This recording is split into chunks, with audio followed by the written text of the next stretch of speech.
everybody, welcome back. It is Monday, September 16th, 2024, and you're listening to episode 195 of Midnight Film Society. I'm your host, Damian Sherman.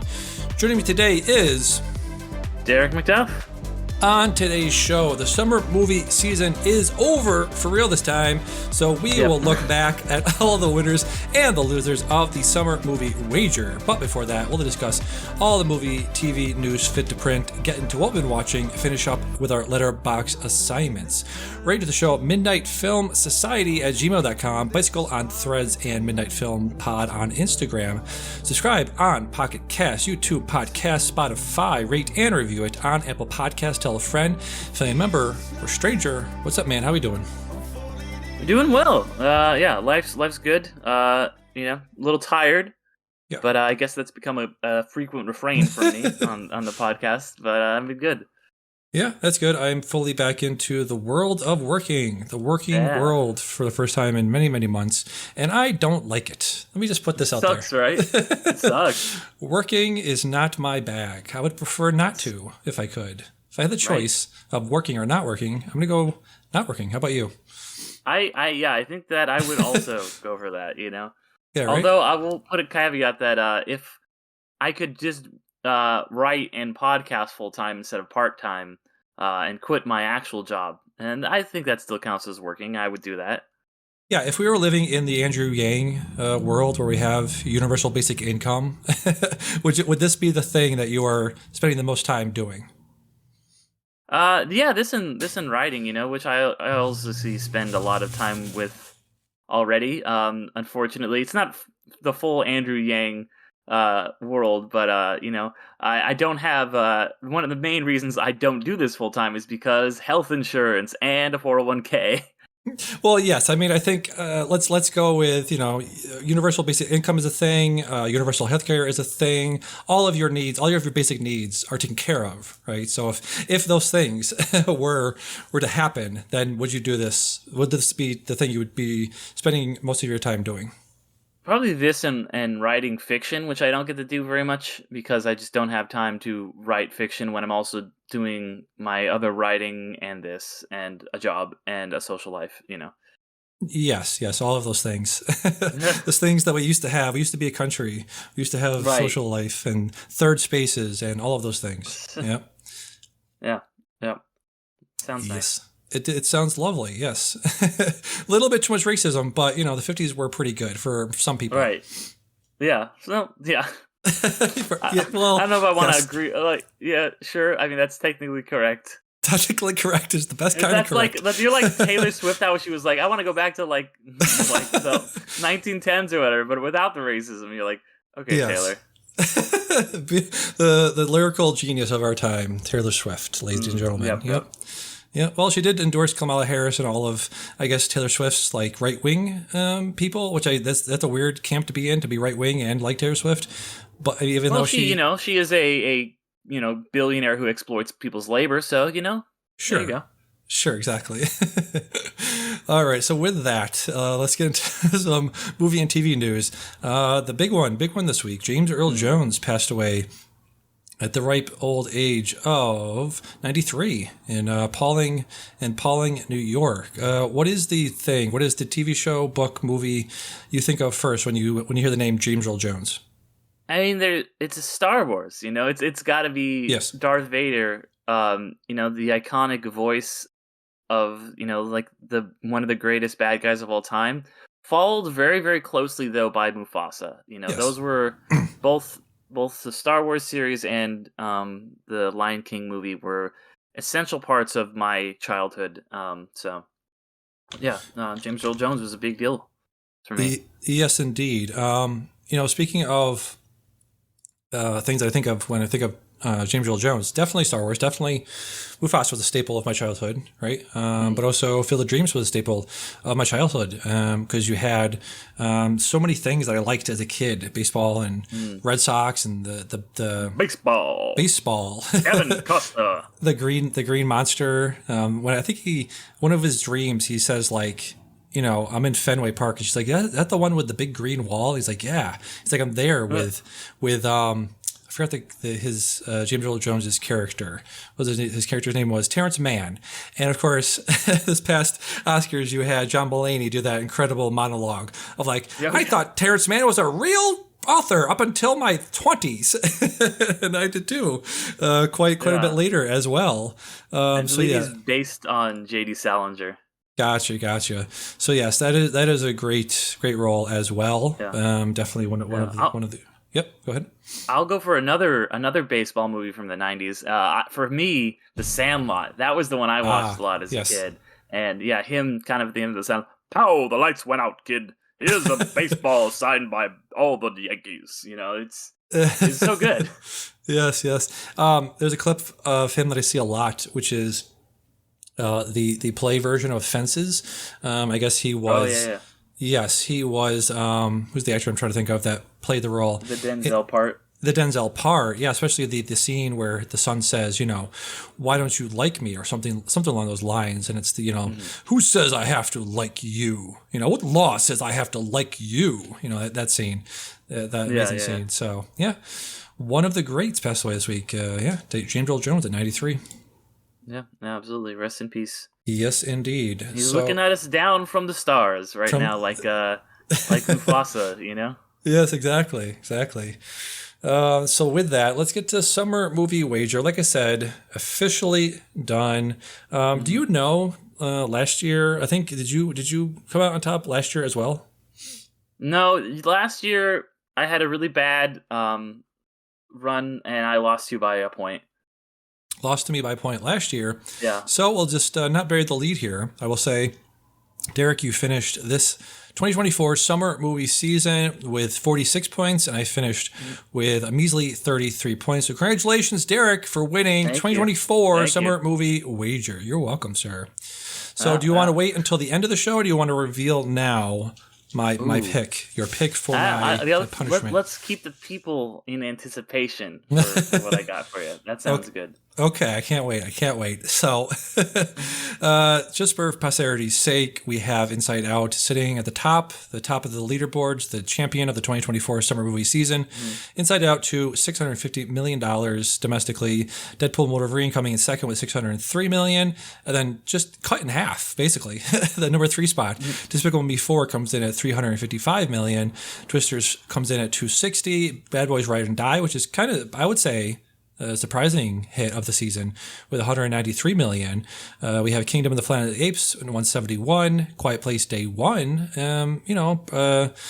What would you call that? A surprise hit, right? $138 million. And then yes. That kind of, I would say that did almost exactly as I expected because I got it right. You got it exact right spot. You got it dead on. A late comer, and a unexpected top 10 hit. It ends with Us. It ended this summer movie season with $135 million domestically. Yeah. If at number 9 with $111 million, and running at the list at number 10 is The Fall Guy at $92 million. Yep. Which these are all, we'll say, these are all the box office seats frozen at Labor Day, which is when the summer movie wager ended. I came close to getting even more points because I had Alien Romulus in my top 10, but that missed it by a couple days and a couple $1 million. It was just hanging right outside the top 10 at number 9. But other than that, I got 8 out of 10. I think you got how many? 6, 7? So I got, let's see, 1, 2, 3, 4, 5, 6, 7. Yes, correct. Yep, 7. Yeah. 7 I got some points for. I did not hit any on the head. But yeah, that's the way the cookie crumbles, as they say. Yep. So, another well-fought contest, and better luck next year. Firm handshakes all around, as they say. Yes. Pretty good year for horror. I guess we'll call Alien Romulus. It's got tinges of horror. Long Legs in the Dark Horse at number 13 with $73 million. Quiet Place Day 1, 7th place. So yeah, pretty good year for horror, I would say. There's always those little horror hits that come in surprisingly by the end, right? Yeah, there's always one that kind of you're not sure what's going to be the horror thing that's going to break about $125 million or so domestically. Yes, yeah, somewhere around that. Yes, exactly. So we will see you again next year for the 2025 summer movie season. Should be a banger. Should be a banger next year. Should be good stuff. Yes, indeed. So with that, let's look forward to the 2024 fall movie season. I'm going to say right before we recorded, I was just like, yeah, I just lifted this directly and yeah, just completely plagiarized it. Completely plagiarized Film Spotting. Film Spotting has been doing this sort of pairing for a while now. They call it a Foley Adieu pairing. Based on obviously the Joker Folie à Deux coming out later this year. We have some pairings that I'm going to present to you, Derick, and I will also give my take. And I'll give you two picks, and you just tell me which one you were most anticipated looking forward to this fall season. All right. Sounds good. Sounds good. Let's go for it. So first up, we have a pairing called Actors We Love in Melodramas We Might. First up, we have His Three Daughters. This is a film starring three actors I love very much: Natasha Lyonne, Elizabeth Olsen, and Carrie Coon. Directed by Azalea Jacobs, who I'm not familiar with very much. Did The Lovers in 2017 with Tracy Letts, one of my favorite actors out there. We have that coming on September 6th on Netflix. We're going to pair that with We Live in Time, a very melodramatic film coming to us from John Crowley, who I believe directed a few things that I've liked. Let me see. We have The Goldfinch. No, didn't see that, but I did like very much one of the early Saoirse Ronan roles in 2015 with Brooklyn. I really liked that film back then. So we have his newest venture with We Live in Time, starring Andrew Garfield and Florence Pugh. So Derick, of the two films I just listed there, His Three Daughters and We Live in Time, which one are you looking forward to the most? I mean, I don't know much about either of these movies beyond like a couple promotional stills that I've seen and the meme that was going around with that horse head for the We Live in Time. Yes. Then I'm gonna go with His Three Daughters. You know, I've been I not that I have any. I really like Florence Pugh and Andrew Garfield a lot, but I mean Natasha Lyonne, Elizabeth Olsen, and then Carrie Coon, who by the way needs to be in more stuff because she's incredible. Like, I'll go for that one. Yeah, they were doing a press tour, and they were talking about the one time Elizabeth Olsen and Carrie Coon were technically in a film together, Avengers Infinity War, Infinity War. Yep. Yep, they never officially met because I think one of them was, CG obviously, and one of them was actually there for some of it. But yeah, that's very funny. Yep. Yeah. I was thinking about that. Yeah, right. So moving on, a second pairing, or a second trifecta actually, or not a trifecta, a directing duo horror trifecta. First up, we have The Front Room. Directed by Max Eggers and Sam Eggers, are apparently half brothers of the other Eggers. Robert Eggers, yes, half brothers apparently. So this film is from them, starring Brandy, Andrew Burnap, and Neil Huff. This is coming Nepo out. Brothers. Nepo Brothers, exactly. So this is coming. This is A24 horror. Like I said, we haven't seen one of those in a while. Be coming out September 6th. We also pairing that with House of Spoils, directed by Bridget Savage Cole, starring Ariana DeBois, Barbie Ferreira, and Arian Mohad. I know I'm mispronouncing that a lot. I think he was in Succession. Yeah, he was Succession. Yes, I know him very well from that. So they're in this sort of horror movie that's going to be on Amazon Prime on October 3rd. So let me see if there's just a little synopsis here. The plot is a chef opens her first restaurant where she battles kitchen chaos, a dubious investor, crushing self-doubts, and a powerful spirit of the estate's previous owner who threatens to sabotage her at every turn. So a little bit of bear thing in there, a little bit of the menu. Should be pretty interesting, yeah. Cool stuff. Third on the list here, third of this trifecta, we have Heretic, coming to us from another A24 horror movie this fall, coming out on November 15th. This is going to star Hugh Grant, Sophie Thatcher, and Chloe East, directed by Scott Beck and Brian Woods. So of those three movies, Derick, which is the one you'd be most looking forward to this fall season? Really good things about Heretic. So I've heard like just the buzz coming out of the festivals that it's pretty great. So that one is probably the one that I'd be most anticipating. Yeah, so I forgot to put my 2 cents in here. Let me go back real quick. I think I'm going to see We Live in Time. I'm most looking forward to We Live in Time. Of this trifecta right here, I'm probably looking forward to, just from the synopsis, and I like the menu from a couple years ago. Probably I'm going to go with House of Spoils. I think that's the one I'm going to be enjoying the most out of those three. So, with that, let's move on to Millennial Midlife Crisis. We have My Old Ass, which I've seen a few trailers of. Looks very interesting. This comes to us from Megan Park, starring Maisley Stella, Percy Hines White, Maddie Ziegler, and Aubrey Plaza. Premise is Elliot Lambrant, who has been advised by her future self to not fall in love, is sure she can follow the advice she has been given. That is, until she meets the boy her older self warned her about. So that seems pretty interesting, right?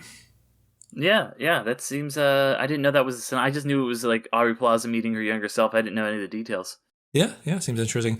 And next up, we have paired with that, we have The Outrun, which earned critical acclaim at the Berlinale Film Festival this past year.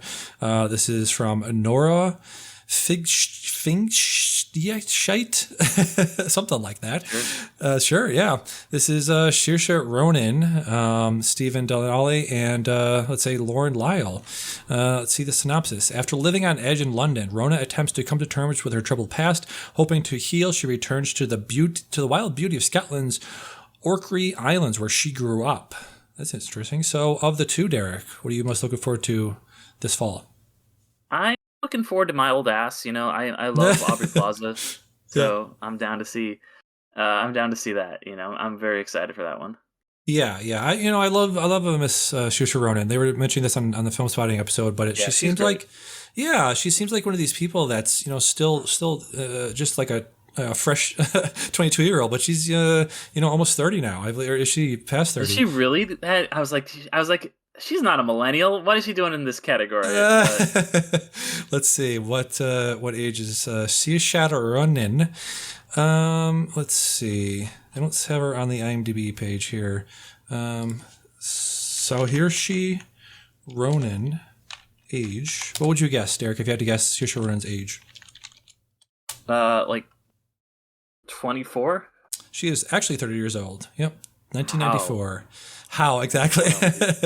So it's definitely her Oscar play this year, which I'm always hesitant, to approach those sort of things. So because it seems very obvious, that they're doing that, especially with Night Bitch. Was it on this list? But Night Bitch, I've seen a trailer for, and I've read the book or listened to the audiobook of that, and it's starring Amy Adams. Amy Adams, obviously, since 2016, has just been on this tear of Oscar bait movies.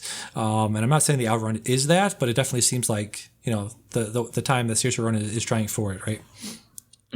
Yeah. It definitely seems like a prestige-y type movie.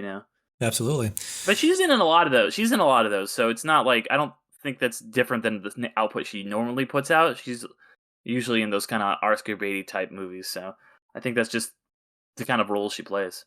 Yeah, I'll go all the way back to Atonement when she was young lass back then. Yeah. Yep.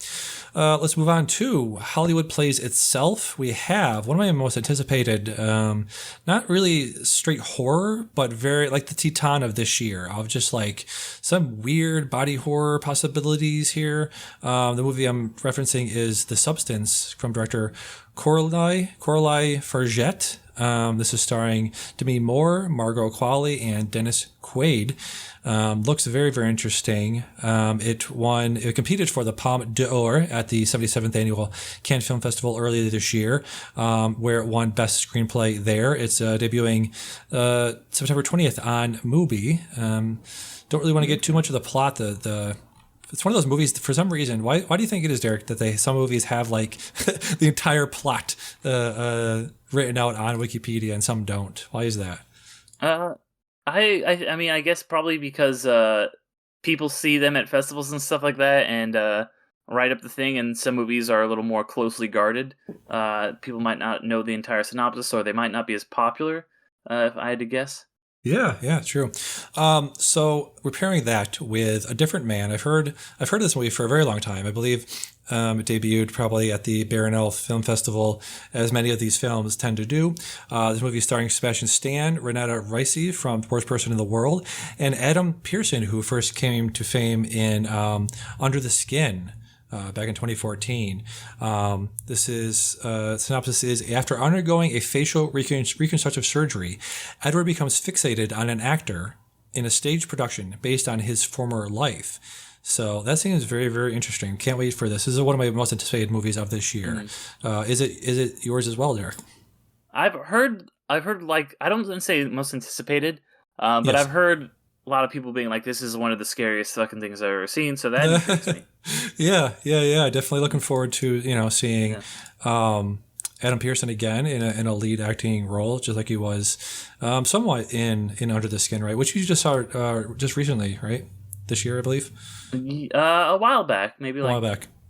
yeah, a couple years, like a year or two ago, because I got it in the roulette game that we do. Yes, this is also coming from A24. So A24 pushing big this year in the late 2024 season. So of those two movies, which one do you think you'd be looking forward to the most? I'm going for the Substance, because that's the one, like I said, that is I've heard a lot of people talk about saying like this is going to be one of the scariest movies I've ever seen. So in that regard, I'm like, oh, cool, sign me up. I would like to be scared. Yes. I'm going to go a different man, just because what I already mentioned, Adam Pearson, great. Looking forward to see what he can do. Sebastian Stan is always a guy that I've had my eye on, especially beyond the MCU. So definitely looking forward to that. And my gal from Worst Person in the World, one of my favorite movies of that year, Renata Ricey, definitely looking forward to seeing her again. So nice. For all of those reasons, I'm taking a different man. Let's move on to unexpectedly animated. We have Transformers 1 coming out on September 20th. I think we already talked about this last week when we were talking about things that be looking forward to pretty soon. What's coming next? That's coming out September 20th, and we're pairing that with Piece by Piece, a new movie from director Morgan Neville, who directed 20 Feet from Stardom, Best of Enemies, the Gore Vidal and William F. Buckley film, and the 2018 film Won't You Be My Neighbor. So really, really, great documentary filmmaker. The movie we're talking about here is his newest one called Piece by Piece. Let's see. It's the Lego movie about Pharrell. Like, that's now you're bearing the lead on this one. You're like, let me tell you all this guy's credits. I'm like, it's the fucking Lego movie about Pharrell. Lego movie about Pharrell. Yeah, I don't know exactly what it's going to be about, but it's just about his sort of life and career. It's interesting because Pharrell is a guy. I've seen this trailer a lot of times. It's him kind of telling his story, like Pharrell sitting down with an interview with, I assume, the director, telling his story. Yeah. And it's all animated via Lego, in the style of the Lego movie. Yeah. Do you know like what Pharrell Williams' like signature? I don't know what you call it, not beat, but like signature thing that he does in a lot of his songs. No. So what? If you go back and listen to any, like not any song he's produced, but many of the most acclaimed songs that he's produced, there's this like, what do we call it? Bata bata bata, like this 4-beat like beginning, like I forget what it's called, like a snare. Like how Happy's like dun, yes, dun dun dun dun. Yes, that thing he does in a lot of his. That's how a lot of his songs start. So it's an interesting trademark he has there. So I'm gonna go with probably that. Just kind of obviously, it seems like the more interesting pick between the two of those. What do you think, Derick? Yeah, I mean, this category could also be called movies that Derick actually knows what they are. Because, like, all these other ones, I'm like, I think I've heard of that. And then it's like, yes. Oh, yeah, I've seen a million trailers for both of these. Like, I know what these movies actually are. I was leaning Transformers 1, but I think, yeah, I'm going to go with you on Piece by Piece. It seems like an interesting, unique story. I'm not the biggest for... Like, I like Pharrell Williams. His music's great. I got more into him when he collaborated with Daft Punk. A while back. It was one of the last things they did before they broke up. Yep. So I would be very curious to see this. It seems like a weird, interesting, unique thing that probably only exists because Universal has the rights to Lego and they need to do something with the Lego movie, and they can't because they can't make a sequel to the Lego movie because those characters are owned by Warner Brothers. So they're like, all right, well, I guess let's do this thing. Yeah, so that's coming out October 11th. It debuted at the Telluride Film Festival late August. So there's that. Moving on, we have the next category, Best of Cannes, Best of Con. We have, of course, the Palme d'Or winner, Anora, directed by Sean Baker. I've loved a lot of Sean Baker's films, Tangerine, starting with Tangerine, all of his stuff. We've talked about Sean Baker on this show a lot. So yeah, definitely looking forward to this. Are you as well, Derick? No, I don't like Sean Baker. Okay. We talked about this. We've talked about this, yes. Yeah. Okay, so what you're going to give this a shot at least, though, right? Because it's the Palme. I'm going to give it a shot. It won the Palme d'Or. You have to watch all the Palme d'Or winning movies. Let's get to the next one, and then I'll tell you which one I'm going to go for. All right? Okay. So we're pairing Anora with a movie called Amelia Perez. This comes to us from Jacques Audiard. Jacques Audiard, the most French-sounding director name out there. Director of such things as Rust and Bone, The Sisters Brothers, and Paris 13th District, which I have not seen. But his newest film is, let me go back here. It's called Amelia Perez. It's a 2024 Spanish language film, musical, crime, comedy, which we don't see very often. Stars Zoe Saldana, Carla Sofia Gaston, and Selena Gomez. Many other people in this. Premise is a disgruntled lawyer, Rita, is tasked with assigning an escaped Mexican cartel leader and undergoing sex reassignment surgery to both evade the authorities and affirm her gender. So a little bit of Dog Day Afternoon. I don't know if people know this, but that movie people, talk about quite a bit is actually a movie that, these days, trans rights and many of those things is a hot button issue, but sex reassignment surgery has been a thing for a long time. Listen, all right, they are illegal aliens are getting transgender surgery in prison, okay? All right. They're changing the sex of dogs and cats and then eating those dogs and cats' genitals. They're cutting off the genitals and then they're eating those genitals. Listen, I have the concepts of a plan. So fucking ridiculous. Anyways, so tell me, Derick, between Anora and Amelia Perez, which one are you most likely to see first? Despite my trepidation to his directing style, his past films, I am going with Anora because, as you said, that one won, and it's also getting a lot of traction for a lot of publications and critics that I respect are saying that it's one of the best movies of the year. It's going to probably be an Oscar Best Picture nominee, so I always try to watch all those, so I will see this one. Yes, indeed. I'll probably hate it. Okay.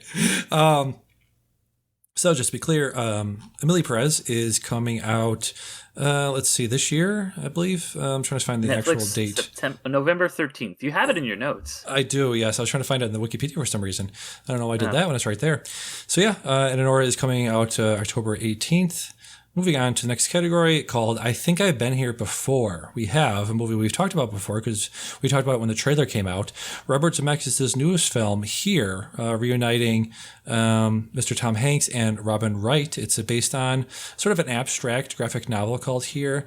So we have that, and we're going to pair Here with a movie called Omni Loop, which this is the first movie I heard about for the first time on the Film Spotting discussion there. Omni Loop is a movie directed by Bernardo Brito, whose past films such as Places Where We Lived, Yearbook, Argentine, Hudson Geese. I've not heard of any of those. So this movie is starring Mary Louise Parker, Ayo Edebiri, Carlos Jacat. So the premise is a woman decides to time travel in order to go back to be the person she always wanted to be. And they mentioned on Film Spotting that it's something where she has like a black hole that's developed in her chest area, and that's causing the time loop to be a thing. So between those two choices, Here and Omni Loop, which one are you most anticipated for? I mean, I guess I'll go with Here because I'm just really you mentioned the coming back together of the core trio from Forrest Gump, with Bobby Z, Tom Hanks, and Robin Wright all, being back together again. I'm curious to see that. I mean, Robert Zemeckis has not made a good movie in a long time, Yeah. but he's also made some of the greatest movies of all time. So I'm Yes. like, all right, I'll give it a shot. Yeah, screenplay by Eric Roth, which he again, just like Zemeckis, has written some of the best movies of all time, and also some not great movies as well. He has a weird eclectic career. He wrote the movie that I actually watched for my summer movie, or co-wrote the summer, or not the summer movie, the Letterboxd assignment. Letterboxd assignment, yes, that's interesting. So yeah, let's here's his newest one. The previous film he did was Pinocchio. Previous to that was The Witches. Yes, it was. The Witches came out in 2020. Welcome to Marwen, that classic Welcome to Marwen in 2018. Allied in 2016. 2015's The Walk was probably his last good to great film. I didn't see it. I didn't hear good things about it either, though. So. Then a movie I had not seen until recently, Flight in 2012, I think is Flight fucking rips, dude. Flight is so goddamn good. Flight is very good. I watched it for the Rewatchables episode. It is very good. Very, very good. Yeah. So it's been a while. It's been a while. All right. So with that, let's go on to, I'll just say, I probably agree just based on, the, just had the word in my head, the pedigree. There we go. The pedigree of Zemeckis and Tom Hanks and Robin Wright. I'll probably look forward to hear the most of those two. Moving on to live from New York, it's blank. It's Saturday Night. The Saturday Night is obviously the Jason Reitman film about the first episode of Saturday Night Live ever. This is obviously a huge cast, very anticipated movie. I don't know if we ever really talked about Saturday Night Live, or if how much we've watched it over the years. Derick, what's your relationship with Saturday Night Live? Have you watched many seasons, none seasons? What do you think? I've watched a lot of sketches. I watched it in high school, Yep. That was when the Lonely Island crew, it was kind of those years, and Bill Hader and all those guys, Kristen Wiig, and and then it's something where every once in a while now I'll see a sketch and I'll watch it, or I'll watch a little bit Weekend Update or something. I was big into Weekend Update when it was the Tina Fey and Amy Poehler years. Yeah. So it's something I kind of come back to sometimes. It's I've watched the Celebrity Jeopardies are the funniest thing in the fucking world. So yeah. Yeah, it is. It is probably similar with me. I'm a little bit older than you, so it was the Will Ferrell mid to late '90s is when I jumped on the bandwagon there, and it is. I think that just not to sound pretentious, but the institution of Saturday Night Live is one of those things that people talk about in the similar way they talk about music, where the generation that you grew up with is always the one people say was the best, right? So for me, it's Will Ferrell, and a little bit later, like you said, with the Lonely Island era is probably my favorite.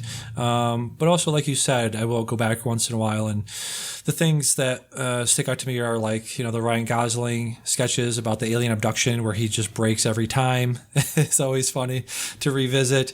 And it's one of those things that I did go back and watch early seasons of just to I'm a completionist in that way, so I did go back and watch a lot of the early seasons with Bill Murray and all of them on there. So yeah, I definitely do have some fondness for those early seasons. Definitely, I've been looking forward to that. But we are pairing that with a movie called Will and Harper, which I think the only connecting tissue there would be Will Ferrell, I guess. So we have a documentary from Josh Greenbaum starring Will Ferrell and Jessica Albaum. This is a movie about Will Ferrell and Jessica Albaum's relationship. I guess Will Ferrell was friends with Jessica for many, many years before they transitioned. So this is sort of their relationship. Sorry, Harper Steele is the person's name. I don't know where you're getting Jessica Albaum from. Oh, sorry. I was looking at the produced by. I was just assuming. Okay. Harper Steele, yes. Will Ferrell and Harper Steele. Yes. So do your research, Damian. I do the best research. Everyone says I do the best research. So yeah, that looks interesting. It's coming to Netflix on September 27th. So out of those two movies, Derick, which one looking forward to the most? I was interested by the Saturday Night Live movie. I'm gonna probably watch it, but and also here's a clue: the title of the movie is Will and Harper, so that should tell you. Okay.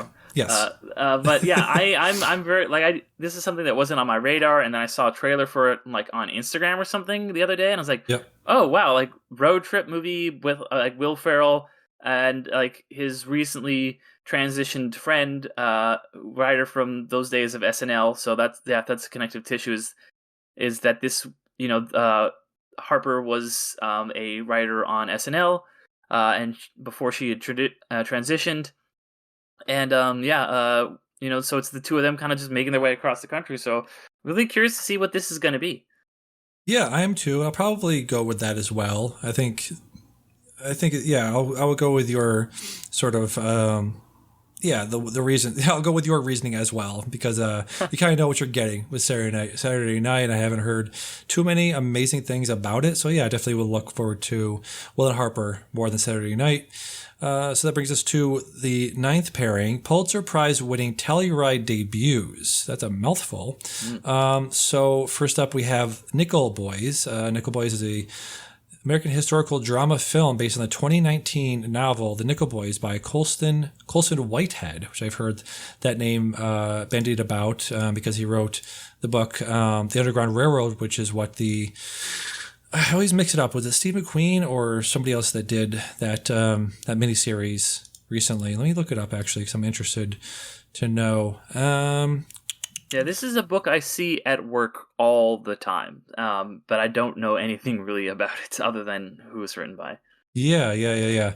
This is directed by Ramel Ross, whose 2018 documentary Hale County This Evening was highly praised. This is starring Ethan Hersey, Brandon Wilson, Hamish Linklater. So got some names in there. David Diggs. That looks quite interesting, and we're going to pair that with The Piano Lesson. This is directed by Malcolm Washington. The premise is set in 1936 Pittsburgh.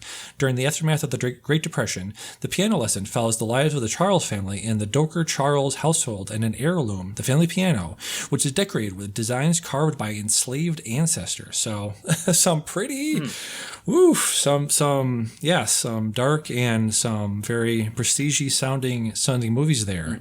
Of those two, Derick, which one are you most looking forward to? Yeah, I mean, I know even less about The Piano Lesson because all I know about it is that the movie The Piano was originally going to be called The Piano Lesson, but they couldn't call it that because of this the play. Interesting. So I guess I'll go with Nickel Boys. Yeah, I'll go with that too. I don't really have a strong reason. Yeah, me neither. I think these are probably going to be alongside something like The Outrun. We're probably seeing the beginnings, the machinations, the origins of what are probably going to be the makeup of the Best Picture nominees later this year, right? Yeah. It's I feel like these are the ones that are always in like the 8 to 12 spots where they might make it, they might not. Yeah. Not to derail the list, but just speaking generally, I feel like last year we had a much more cohesive idea of what we were going to be seeing at the Oscars. The following year, like I think around this time last year, we had things like Oppenheimer and obviously, what was the only blank on a Scorsese movie, Killers of the Flower Moon. Killers of the Flower Moon. Yeah, so we had a couple, big prestige-y, big movies already out. Is there anything that you can think of off the top of your head that would make that similar list right now? No, I think a lot of them are one. Like I think maybe Dune 2 is the only contender that's really come out so far. Everything else I think is to be released. Yes, exactly. I'll probably agree with you with Nickel Boys there. Moving on, our next pairing is called Reunited, and it feels so bad. So very, very interesting picks here. We have a movie called Brothers. This is crazy. So this is a movie. The premise is I'm trying to find the premise here. It doesn't say it on here, but it's. I'm sorry. Max Barbach. Great work as always. Barbacao, directed by Max Barbacao. This is starring Josh Brolin and Peter Dinklage. And all I know about this movie is that I think one of them impregnates the other. So it's like a modern retelling of Twins, the classic Twins movie, starring Arnold Schwarzenegger and Danny DeVito. I think that's what this movie is about. We're going to pair that with a movie called A Real Pain, directed by Jesse Eisenberg, starring himself and Kieran Culkin. This movie is about The Real Pain follows mismatched cousins David and Benji, who reunite for a tour through Poland to honor their beloved grandmother. The adventure takes a turn when the odd couple's old tensions resurface against the backdrop of their family history. This is one of those, I think, movies they debuted at Sundance. I've heard, heard very, very good things about. So I don't think that's a big, very difficult decision to make here, but I'll put it to you anyway, Derick. Which of these two movies are you most looking forward to? I guess I'll go with The Real Pain. Like, this is another one where I don't know anything about either of these movies. Yeah. Now, here's something interesting about Brothers. It is from a screenplay by Macon Blair, who was a name you might recognize from Jeremy Saulnier movies, who's in the news now because his movie that just came out called Rebel Ridge, which I'm very looking forward to seeing tonight. Hopefully, I'll put that on Netflix and I'll report back next time. But I've loved a lot of Jeremy Saulnier and Macon Blair's work together. I know Macon Blair's have been in many things I've enjoyed recently. Not recently, but I don't feel at home in this world anymore in 2017. He's a very good actor, and hopefully the Brothers has something to offer other than just a stupid premise, right? Right, yeah, we'll see. Yeah, this is such a weird time because fall is always, it's like the summer, it's the movies that studios don't have confidence to put out in summer or in the holiday rush in the winter. So they're like, these just kind of get plopped here. Like, it's not as bad as like early release movies, but a lot of these are like, festival darlings and things that, they just will think we'll make them a little bit of money, but not. So it's like a lot of like stuff like Nickel Boys and these and Anora that are like getting buzz, but like not going to be huge. Yes, exactly. They're sort of testing the waters. They're sort of putting out. It is very interesting. It's like prestige and bullshit. It's just like, let's go the extremes of the human condition. Exactly. So moving on, 2 more categories, then we'll get to what we've been watching. First up, we have The Bigger Smiles. We have a trifecta here. We have Joker, Folie à Deux, one of the most biggest movie, one of the biggest releases of the year so far. We're going to pair that with Smile 2, which I very much enjoyed the first one of that, and Venom 3, The Last Dance. So some big genre flicks, some big movies. Derick, of those 3, which are you most looking forward to seeing this fall season? I guess Venom 3, because like really, wow, I don't know why you're surprised. I don't care about any of these movies. I didn't even see. At least I saw Venom 1 and 2. I didn't see Joker 1 or Smile 1. I don't care about any of these movies. You didn't see Joker? Okay, all right. No, I'm not I don't fucking live in my mom's basement and post onto Reddit every day. I did not see Joker. Yeah. Yeah, it was fine. Smile was very good. I enjoyed that first one. And I actually just recently caught up with the first 2 Venoms. So of the 3, I'm just, it's one of those movies, Derick, that Joker, Folie à Deux is just like, I am morbidly curious about it. I'm just like, what is this? What is the fact that it's a musical. Yeah. And that it's got Gaga in it. I'm like, all right, I might check this out. Yes. What do you got? What do you got, Todd Phillips? What do you got? The first one made $1 billion and won an Oscar. So, that's something. So that's something. That's something. So what you said full Venom 3 was your most looking forward to? Venom 3, Let There Be Venom, or whatever the fuck it's called. Venom 3, we're still dancing. It is possible. You mentioned this on the last show. It is possible that we get a Spider-Gwen. Miss Emma Stone could debut her Spider-Gwen in the end of Venom 3, right? I don't think she's showing up in Venom 3. I think she's showing up in Secret War. Sure. They're not going to waste that on Venom 3. Although we might get I could see us like getting like an Andrew Garfield or like something, or Tom Holland something. But yes. Like they're not going to make any big reveals in Venom 3. Okay, all right. Last up, we have Caught Up in History. We have, first up, Conclave, this movie directed by Edward Berger, starring Ralph Fiennes, Stanley Tucci, and John Lithgow. It's a psychological thriller film directed by Edward Berger. The premise is Cardinal Lawrence, tasked with organizing the election of the successor to the deceased Pope, discovers the former Pope had a secret that must be uncovered concerning one or more of the candidates to succeed the papacy. So it's, what is that? What? Papacy. The papacy? How do you say it? Papacy. Papal? Wait, what? Papacy. There's no L in papacy. Well, that's fucking Latin for you, my dude. It's fucking Latin. What are those Tom Hanks, Ron Howard movies that were about like church secrets? What were those called? Fucking the Da Vinci Code. Da Vinci the Dan Code. Brown fucking book. This sounds like a prestige Da Vinci Code, right? Yeah. The former Pope has a secret. I was thinking it was like the fucking Pope's exorcist is what it was like. Sounded like to me. The prestige Pope's exorcist. Yeah, that seems interesting. So we're going to pair that with Mr. Steve. Papacy. Sorry, papacy. Thank you, papacy. Right. Yeah. We're going to pair that. Not Pepacy, but Peppa the Pig sees. We're going to pair that with Steve McQueen. Steve McQueen's newest film, Steve McQueen's newest film, Blitz. Steve McQueen is somebody that I've really, really enjoyed over the years. He had one of my favorite, not film, but film series called Small Axe in 2020. It was one of the... I love Small Axe. Small Axe was so fucking good. It was one of my favorite things of the early pandemic year. Mm-hmm. Loved... what was the one about the music? They were dancing to music and... Lovers Rock. Lovers Rock, thank you. One of my favorite things I watched. It was on my top 5 movies of the year that year. Lovers Rock was so fucking good, so fucking good. Yeah. So back, Steve McQueen is back with a feature film this year called Blitz, again starring Saoirse Ronan. If she's not going for what was the Outrun? If she's not going for Outrun, she might go for this as well. Elliot Heffernan, Harris Dickinson. Stephen Graham, large cast in this. The premise is a defiant young boy goes on an adventure in London during World War II only to find himself in an immense peril while the distraught Rita searches for her missing son. So out of those two prestige-sounding films, Derick, what are you most looking forward to? I mean, I didn't know either of these even existed before we started this podcast, so I'll go with Blitz because I like Steve McQueen. Yes, I will as well.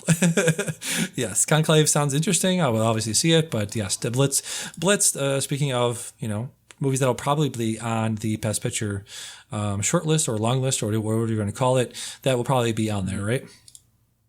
Yeah, I think so. Yeah, sounds good. All right, so that wraps up our fall 2024 most anticipated movies. Do you have like a top 5 of those movies that we just discussed here, Derick? What do you if you're to make like a get on the fly, I guess. Very quick synopsis of the movies that you were most looking forward to of all of these together? Let's see. Let's go for Will and Harper. And this is no particular order. Let's see. I guess My Old Ass, Piece by Piece, Transformers 1. I'll go for that category. Sure. And then Venom 3. Let There Be Venom. There you go. Let There Be a Last Dance. Let There Be Last Dance, exactly. Yeah, I'll try to mix it up a little bit. Obviously, Blitz is one of my favorites, or one of my most anticipated. From a guy that's hasn't put a feature film out there in a very long time. I think what was that movie that was really good? There was something about that movie that was very good. You know what I'm talking about? Yeah. Let me see. It was like 2018. It had it was like all female gangster movie kind of. Talk about Widows. Widows, thank you. Yes, that was very good. Yeah. I think that was his last feature film. Yes, it was. So I'll take Blitz. I will take Anora. I'll take The Substance for weird horror, body horror. And I will take, let's see. I really want to see, like right now, if I could see any of these, probably A Real Pain. That seems very interesting. That seems right up my alley. Yeah, so, Yep, seems very cool. So, with all that, let's get out of the prestige stuff. I was talking about TIFF real quick, but I just recommend, I think I've talked about this before, of like when I used to do these giant lists of like best podcasts of the year, I always mention Film Comment. Film Comment, I think, for my money, has some of the best film festival coverage. They do a daily wrap up every day. Film Comment does, of like the best stuff they've seen. So highly recommend Film Comment if you want like a comprehensive list of the best things coming out of TIFF, coming out of Berlinale, coming out of Sundance. They do a very good job of all that stuff. So highly recommend that podcast. So with that, let's get to what I've been watching. Very little on my list this week, unfortunately. Been working my booty off, but still catch up with things like Industry. Industry is back. I think it's a lot of people's consensus pick as far as like the follow up, the Prestige Sunday night Succession follow up. It's not as good as Succession. It's not as Prestige. It's not as well written. It doesn't have a as well rounded of a cast. Doesn't has that sort of high level acting, writing, all of that stuff, but it's still very, very good. Highly recommend catching up with Industry if you haven't. It's on its 5th episode. I believe they're about 2/3 of the way through the season, so I'll be finishing it up pretty soon. So definitely recommend checking that out. All right. Yep. And Derick, you checked out something I talked about last time, Blink Twice. What'd you think of Blink Twice? I did not like this movie. Fair enough. Really had a lot of problems with it.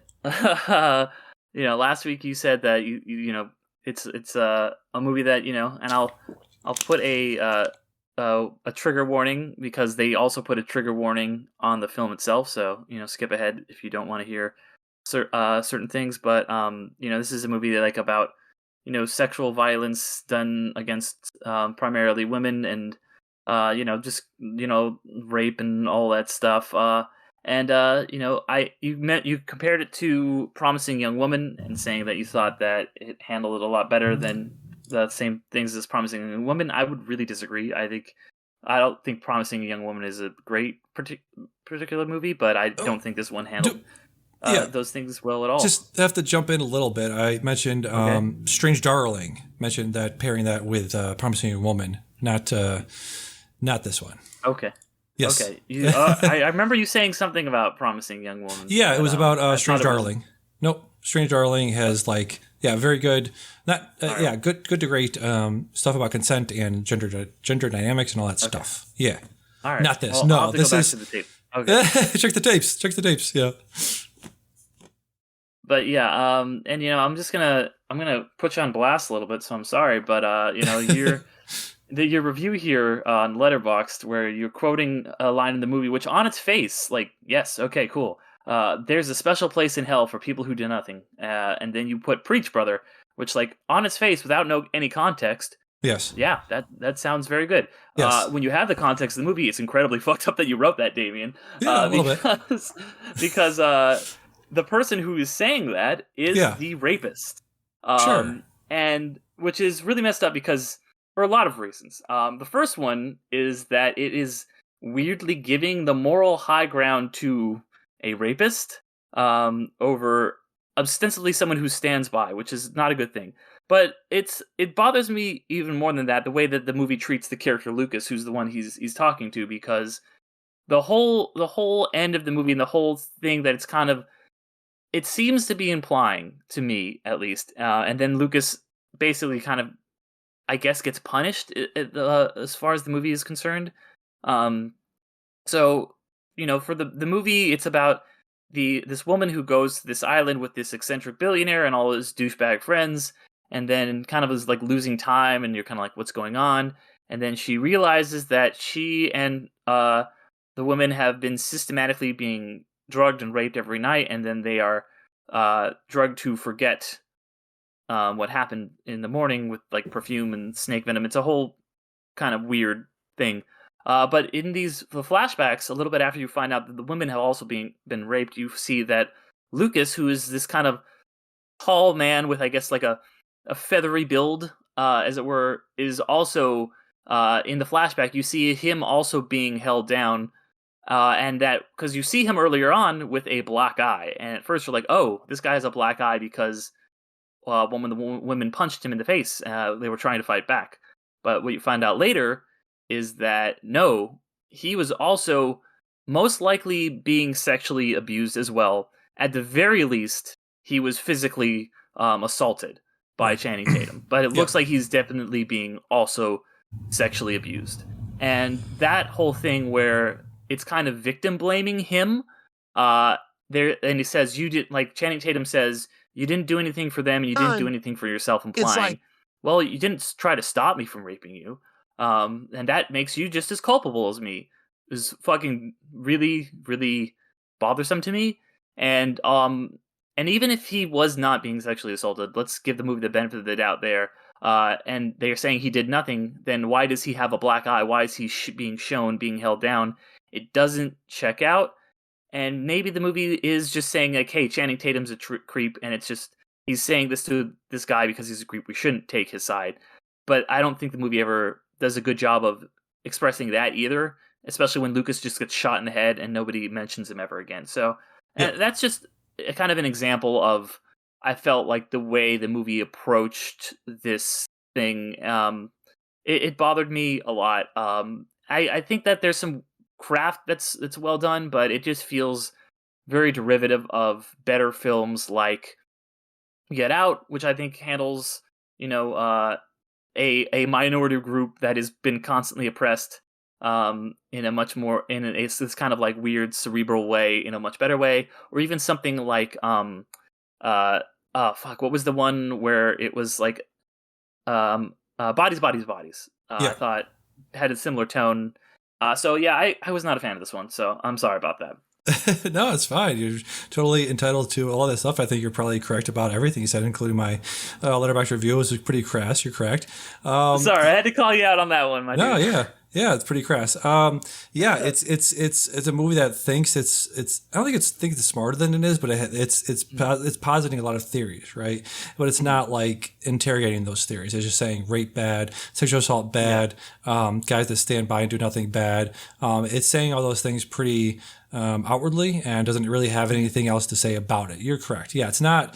It's definitely not going to make my top 10. It's not like a good to great movie at all, but. Yeah, like you said, craft wise, pretty good. I think it does. The middle sags a lot. Just this repetitive thing of like they're partying. That goes on for quite a bit too long. I think it could have, like I said, it's the first directorial effort from Zoe Kravitz, and so it's one of those movies. It's a directorial debut that I think is one of those where she's like, I might not get a shot at this again, so let me put all of my thoughts into this one movie, right? It's saying so much, but not saying little about those things. So, yeah, I wasn't praising it then. I'm not praising it now, but not great. Yeah. Yep. Also, I really didn't care for the ending. Which involves her drugging and marrying her, like drugging his mind into oblivion and then being married to a rapist. And on one level, it's like, on the surface, it's like, okay, cool, she's taking the power back. I'm like, yeah, but she's married to a rapist now. Like, I don't know. Like, I didn't like that either. Yes, not great overall, Bob, as they say. So back to me. Speaking of not great, Beetlejuice came out last week. 38 years in the making, starring Michael Keaton, Winona Ryder, and Catherine O'Hara, Jenna Ortega, Justin Theroux, Monica Bellucci, Willem Dafoe, many people in this movie. I rewatched the original for probably the first time in a very long time. Still holds up. And it very much made me whatever the opposite of appreciate is the Beetlejuice. The first one is it's just funny overall, and I think Beetlejuice suffers from the same thing that so many Lego sequels suffer from, which is you have like things like Twisters, which is endemic of the Lego sequel thing, where you have two people, right? You're following two people. In the new one, where Twister, you were following two people in addition to a very robust supporting cast. Same thing with Beetlejuice, the first one. You had amazing. Say there's a good supporting cast in Twisters, but continue. Yes. No, not really. Katie O'Brien rules. Yes, I Katie disagree with you on sure. that. Katie O'Brien. I think that the supporting cast is actually more interesting than the main characters in a lot of ways in Twisters, the little ragtag crew. But I guess we'll disagree on that. I think it also is just identifies a problem overall in Hollywood right now, where because they're putting so much money into, let's say, special effects maybe, but also the main cast, I think that doesn't allow you to then seek out or pay money for a good supporting cast too. I think that's a big problem, is when you're just paying your main cast so much, you're not left with a budget to fill out the supporting cast. Am I wrong? Yes. Okay. I mean, I don't know. Like the supporting, like the example used Twisters has a great supporting cast. You know, it's got even if he's misutilized, they've got the new Superman. They've got, as I mentioned, Katie O'Brien. I mean, it's not Alan Ruck and fucking all those guys, but I just. Well, that's what I mean. Like, in and of itself, you're right. In a vacuum, sure, Twisters has a very good supporting cast. But you are forced to compare it to the first one, which had a better supporting cast. That's what I'm saying. All right. Well, okay. So, what about this movie? Because I haven't seen it, but you say it seems like this movie has a pretty good supporting cast. All those names you mentioned, Justin Theroux and Monica Bellucci, Willem Dafoe. Yes, those names. They probably got a lot of money.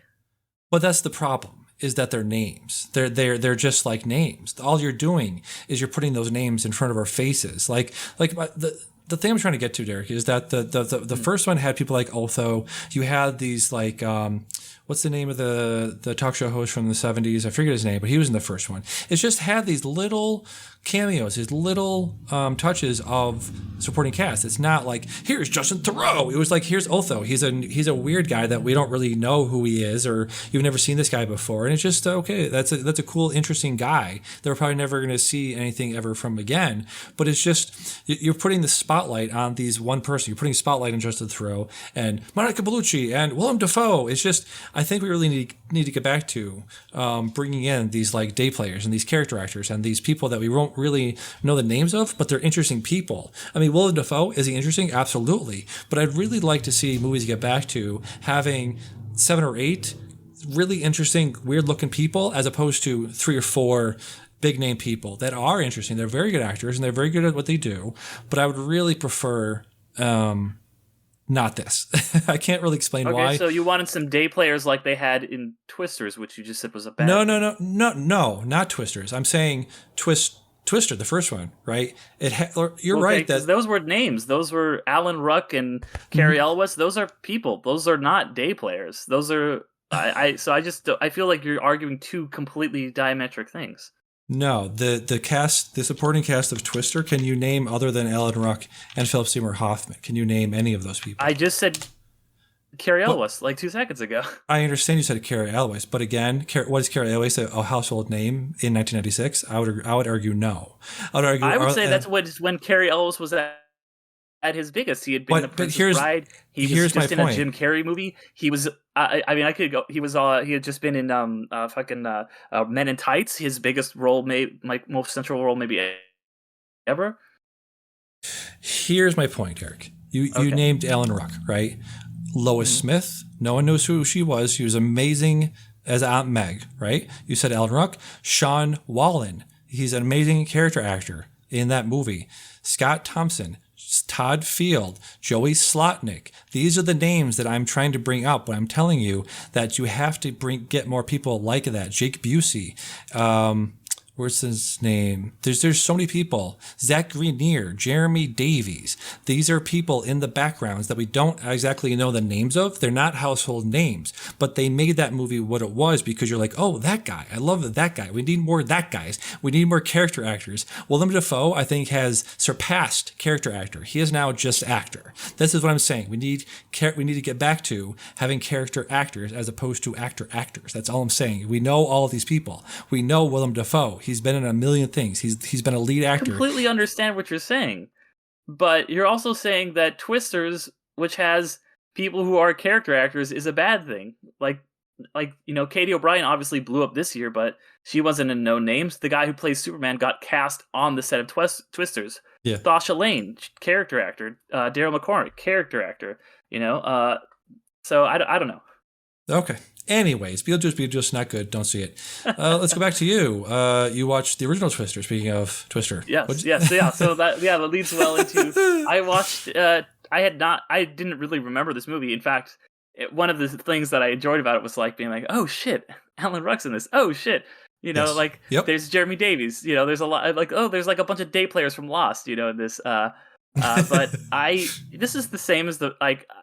Without looking at this through rose-colored glasses, I think this is basically the same quality as Twisters. I also watched this in 4DX, which was a blast. It was really fun being in a big. It was a theme park ride. It worked for me as a theme park ride, and you sit in the chair and it shakes you around and it throws, and the lightning goes off and it throws water at you, and yeah, I I don't want to disparage your childhood and stuff, and maybe you see something in this that I just missed, but it was honestly kind of going back to it. I was like, yeah, this is the same. This is the same. Okay, you are. This is America, and you are allowed your opinions, and that's what I will say about that. So I haven't watched anything else, so I guess we'll go back to you. You finish up or what we've been watching. Over the Garden Wall. They talked about this. You skipped one. What's that? You skipped one of the movies I've been watching. Argylle. Yes, you're right. Yes, Argylle. Argylle. Gotta talk about Argylle. Argylle, fuck yourself. Okay. It's an Argo joke. Did you see this movie? I did not see Argylle. You don't really need to, but it was on Apple Plus. All right. So I was like, hey, I like Matthew Vaughn. I'll check this out. And you know what? I thought it was pretty fun. Like, is it a great movie? Is it some kind of hidden masterpiece that the critics missed? No. But, it's got some really dumb, like the twist is very, very obvious watching it. And, there's some ridiculous things, but like it was still kind of fun spy thriller. You have Bryan Cranston being evil guy, who's doing his Cranston thing. And you've got, I think that Bryce Dallas Howard and Sam Rockwell have a lot of chemistry. I think the two of them are particularly great in it. So it's a good, just like kind of chilling out, need something to throw on for an hour and a half, throw on Argylle. So I just pulled up the Wikipedia real quick. And the end of the description says that Argylle is a standalone spin-off from the Kingsman franchise with a crossover between the two planned as part of an intended spy-focused shared universe from Vaughn. Is that in this movie? Yes, and it's something I kind of knew going in, but it's yes, technically in a way that makes zero sense. So it's not in the actual movie, but it's impossible to talk about this without spoiling it. So do you want me to spoil it? Yes. So you find out the big obvious twist is that Argylle is Bryce Dallas Howard. She's a writer, but she lost her memory and was brainwashed by Catherine O'Hara and Bryan Cranston, and her name is Agent Argylle. But then, so she's like, the movie ends with her writing on the book, and then Henry Cavill in real life shows up, who has been Argylle in her imagination, stands up, and he's like, I think you might have some questions for me, implying that he is the actual Argylle, which doesn't make sense because we already established she's Argylle, and then it's like 20 years ago, and then it shows a young Argylle going to a pub called the King's Man, he's like, I'm gonna take this order, and then the guy's like, what oil? Are you sure you want that order? And he's like, here you go, and it's like a gun, it's like some code, and he's like, all right, I'm gonna go be Argylle now, and I'm like, what the fuck is happening? It made no sense. Amazing. That's awesome. I should probably check that out just for that. Just for a movie that's like, sure, whatever. All right. And finally, Over the Garden Wall is a thing that I've wanted to watch for a long time. I've heard it's really one of the best sort of cozy fall time things to watch. Is this your first watch of Over the Garden Wall? Yeah, I had never seen it before. Like you, I've been meaning to watch it for a long time. It's you could call it a movie. Because it's feature length, but it's also a miniseries. Technically, it was like a show that was aired in chapters, I believe. And so you can watch. They're like 10-minute chapters, and there's like 10 of them. So you can watch them all back to back, or you can like split it up. I split it up a little bit. But yeah, it's just very, like you said, cozy, but also like that kind of kid spooky. Like that kind of just like unsettling things where there's a lot of things that are really disturbing that are left unsaid or just like out in the fringes. In the same vein of something like a Gravity Falls or like an Adventure Time. It comes from that same group of people. There's like, if you heard that show Flapjack, all the like storyboarders on that show went off to make some of the greatest kids TV shows ever made, then they're all of the same, like Adventure Time, Gravity Falls, um, Over the Garden Wall. There's one other one too that I'm forgetting, but yeah, it's really good. Elijah Wood is the main kid in it, and it's just about these two brothers kind of making their way through like this spooky woods, and where all this really fucked up weird shit is happening, and it's got a great ending. Christopher Lloyd shows up as I'm the old woodsman. There's it's a lot of fun. I really highly recommend it, and yeah, like I said, fall is the time to watch this for sure. Nice. Yeah, I should definitely check this out. So that was Over the Garden Wall. So that's all we've been watching this week. So let's get to Letterboxd assignments. Did watch my assignment this past week. It's called How to Have Sex. It was one of those like Sundance things. Also ones I just been wanting to watch for a while. It was on Mubi, so I finally checked it out. Speaking of movies that are about consent, this is very much about that. Just a girl is on rite of passage holiday to British girls go on, drinking holidays and things like that before going to college in the fall. And it's sort of like Spring Breakers in a little bit of ways, a lot of bit of ways actually. It's been very raves and then drinking, and then the next day just like hungover and blah blah blah blah. But it definitely does cut back and forth between one of the first nights and one of the girls is thinking back to the night, and it's just it's. She's like, okay, I want to do this. I want to lose my virginity, whatever it takes. And then she's like, well, no, not this guy, not this place, not this time, that sort of thing. So it does very much get into that sort of thing in a very interesting way. Not like Promising Young Woman, closer to Strange Darling. But yeah, just highly recommend checking it out. It is a movie that it would. I love these movies where I don't know the people. I think movies I don't know the actors and I never seen them before, and seeing people act for the first time, it's like, oh, that's interesting. It seems like, something you get out of a movie that is, you don't know any of the people. So it's like watching a new person, like, oh, this person is actually really good. But also, you don't know any of their tricks. You don't know any of their mannerisms. You don't know them. So it's very much seems like just watching a real person. So it's sort of got that cinema verite / documentary feel to it. So highly recommend checking out How to Have Sex. All right. I should watch this one. I should add it to the watch list. Yes, you should. So you checked out just recently, just before we hopped on the mics here, Steven Spielberg's one of his big movies of the early to mid 2000s, Munich. What did you think of Munich? Yeah, I thought this was an incredible movie. It's obviously about after the hostages were taken and then eventually executed by terror. The Israeli athletes were taken and then killed in the Munich Olympics.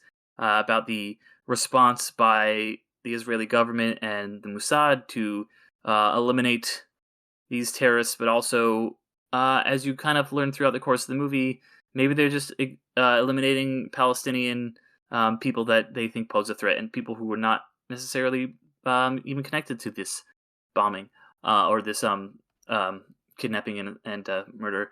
And yeah, I think it's incredibly poignant, especially given what's going on in the world now about the response to the terrorist attacks and how Israel is just kind of responding to that. And you see this team slowly start to lose their humanity. Eric Bana is incredible in this as the kind of main assassin who slowly just starts to become less and less of a person. You see this the first time he has to kill someone and how he can barely do it, how he is so conflicted morally, and by the end he's like, yeah, like this is what I do, and yeah, I think it's a really powerful, incredible film about just the cycles of violence that go on in the world, especially that part of the world. And then it ends with this spoiler alert for the last shot of the movie, which I think is incredible because this movie came out in 2005. It ends with, because they had just been walking through Manhattan, you see off in the distance, it kind of goes to New York skyline, you see prominently the two towers, and it says 9 of the 11 terrorists that they targeted were killed, and you're like, all right, I see what you're doing there, Spielberg. Jesus Christ. Yeah. It was real good movie. Not a fun watch, but I think one that is an important watch, now more than ever. Yeah, really well said. Do you think that he would make this movie this way? Does it feel like something that, like, you look back on it now, right, in light of the events of October 7th, do you think that he would make this movie this way now? Yeah, I think, October 7th, September 11th, I think that it's you could draw a lot of parallels, and I think that's kind of one of the things of this movie is that these cycles of violence just keep recurring and recurring and recurring, and there are no good guys. It's kind of the thing. It's just kids are getting put in danger's way constantly, and people are getting blown up by bombs, and civilians are getting caught in it, and the CIA is complicit and fucked up in this whole thing. So yeah, I think I can't imagine this movie would be really any different if it came out more recently. Interesting. All right. So, yeah, Munich. Check it out if you haven't. Yeah. And so I forgot to do for next time, but let's just do Letterboxd assignments and get the fuck out of here. What do you say? Yeah. Well, I do still have to. Speaking of assignments. Oh yes. I do still have to assign you something. Bring it on. Right, so my assignment for you, and I thought about this because last time when you won, you gave me The Snowman, which is a fucking horrible movie. You got you had all the clues, Mr. Detective.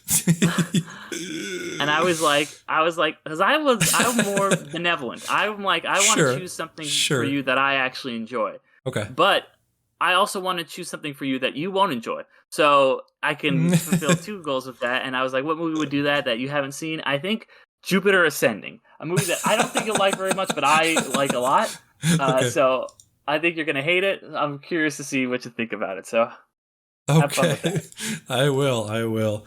Jupiter Ascending. Is that let's see if it's streaming anywhere. Jupiter. I think I got all of the Wachowski siblings movies on my Plex, so I believe that should be Jupiter Ascending.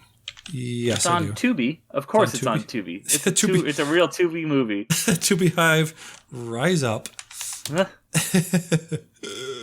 Jesus Lord, no. Mr. Channing Tatum with like eyeliner? What the fuck? He plays a wolf. He plays a half wolf man. Of course he does. He's a wolf hybrid.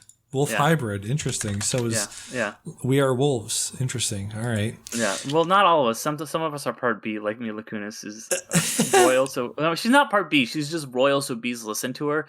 You're gonna love it, man. Of course. Yeah. Makes sense. Of course, that is what that's about. I'm gonna spoil one small thing because you brought up like when Mila Kunis, he's Channing Tatum's like, I'm part wolf, and Mila Kunis just goes, I love dogs. Okay. Sure. Oh, Eddie Redmayne is in this. Eddie Redmayne. Oh my God, Eddie Redmayne is doing a lot in this. Eddie Redmayne just seems like one of those people that, like, every time I see him, I just like, you're just trying so hard every single time. You have no idea. This movie, he takes it to another fucking level. Yeah. All right. So I'll be checking that out for next time. And I'll get my regular Letterboxd assignment. I'm going to go to my watch list, hit shuffle, and see what we get. And I got No Way Out. This is a Roger Donaldson movie with Mr. Kevin Costner. They did a Kevin Costner draft on not the screen draft, but Big Pick. They did a Kevin Costner draft for Horizon, and this is one of the movies that ended up on I think in their top 5 or both of theirs. I think one of them drafted this, so definitely will check this out. It's got Kevin Costner, Gene Hackman, Sean Young, Will Patton. One of those Will Patton. One of those dad movies, the epitome of a dad movie. There's a lot of Costner dad movies. There's so many, Yeah. He was the king of the dad movies for a long time. So, Derick, you do the same. Go to your Letterboxd watch list, hit shuffle. Let me know what you get. Okay, well, I got Paddington 2. Let's fucking go. You're gonna enjoy yourself. Let's fucking go. You will actually enjoy yourself, unlike me, who's got a dad movie and Jupiter Ascending. So yeah, comes highly recommended from Pedro Pascal in the Incredible Weight of Massive Talent. Indeed. Yes, again, just like the first one, Ben Whishaw, Sally Hawkins. We got Hugh Grant playing a bad guy, Hugh Bonneville, Brendan Gleeson. I've seen both of these movies fairly recently. Rated them both highly, 4.5 stars each. Great movies. Highly recommend. Hope you enjoy yourself. Should I watch the first one first? Because I actually haven't seen the first one either. Oh, really? Oh, yes, definitely. Yeah. Do it afternoon. Double feature. Afternoon delight, yes. All right. With that, I actually forgot to do so many things. I was so busy this week. I forgot to copy and paste so many things. I'm failing at my job as editor, producer of this show. Podcast, Medium blog, go to medium.com/Damian, some things like that. Just search Damian Sherman. I'm there now. I'm popular. I'm not popular. I'm so popular. You can just Google Damian Sherman and all my things will pop up. Substack, my blog, You're like popular, like in Wicked, that song. Exactly. You're popular. I can't wait. Are you looking forward to Wicked later this year? Speaking of fall 2024 films, no, really? God, interesting. No. Well, I mean, at least you know what I think. I was a theater kid. I fucking got my share of people singing Wicked. Okay, all right. Go to my Letterboxd. I believe right now, as we speak, I am like 5 away from 2,000 followers. So get me over the hump. Midnight Film Pod on Letterboxd. Film Essayist on YouTube. You can also check out the podcast there on YouTube if you don't have any other podcast outlets there. You can go on YouTube, listen to that show on there. Spotify for Podcasters, interviews with Cinematech, B.R. Yeager, Anthony Lagos, Connor Kilpatrick, and Josh Flanagan. Some of my most highly downloaded episodes are those. So check those out back in the feed. Nice. Yes, they are. Derick, what you got to plug? I got to plug Underrated, the Underrated Movie Podcast. Just look that up wherever you're listening to this, or go to underratedmoviepodcast.com. I do every other Monday so Monday's opposite of this release, I will talk about a underrated or underappreciated film. The one that came out, or is coming out next week, is Mortal Engines. So had a lot of fun talking about that movie. That is a just swinging for the fences movie that a lot of people don't like, but I think is just a ton of fun. So got almost 150 episodes now, so definitely go check that out. Nice, very cool. Yeah, speaking of Hugo Weaving, speaking of the guy that was in Cloud Atlas and all those, he's in so many big budget movies. Jesus, oof. Big budget swinging for the fences movies. Yeah, it's good on that guy. It's because he's friends with Peter Jackson and the Wachowskis. Oh, interesting. I wasn't aware of that. Huh. Yeah. Very cool. All right. So with that, I've been Damian. I've been Derick. And we'll see you next time. Bye. Bye. All right.